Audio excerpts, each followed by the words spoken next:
ధ్యానులందరికీ నా ఆత్మపూర్వక ప్రణామాలు. మన ధ్యాన గురువైన పితామహ పత్రి సారుకు వేల వేల కృతజ్ఞతలతో ఈ తిరుపతి ధ్యాన మహాయజ్ఞానికి విచ్చేసిన ప్రతి ఒక్క ఆత్మబంధుకి, ప్రతి ఒక్క ధ్యానం చేయని వాళ్ళకి అందరికీ పేరు పేరున కృతజ్ఞతలు తెలియజేస్తున్నాను. ముఖ్యంగా తిరుపతి ధ్యాన మహాయజ్ఞం అనగానే అందరి లోపల ఎంతో సంతోషం, ఎంతో ఆనందం, ఎంతో రావాలా వెళ్ళాలన్న తపన.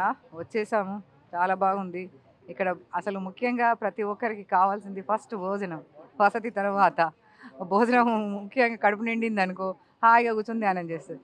ఇక్కడ నేను మార్నింగ్ నుంచి చూస్తున్నాను, చాలా అద్భుతంగా టిఫిన్లు ఎంత అసలు లంచ్ టైం వరకు టిఫిన్లు నడిచాయి, ఆపకుండా నడిచాయి. చాలా బాగా చేశారు.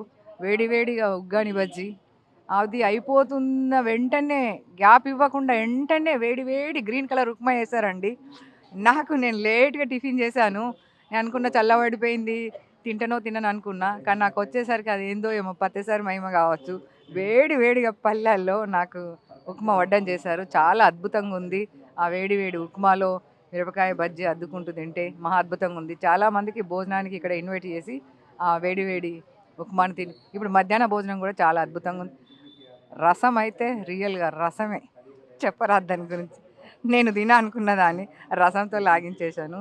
ఇంత మంచి అకామిడేషన్ ఇచ్చి, ఇంత మంచి ఏర్పాట్లు చేసిన, భోజన ఏర్పాట్లు చేసిన ఈ యొక్క టీంకి నా యొక్క హృదయపూర్వక అభినందనలు తెలియజేస్తున్నాను. ఈ అవకాశం ఇచ్చినందుకు పిఎంసి వాళ్ళకి పేరు పేరున కృతజ్ఞతలు. Thank you.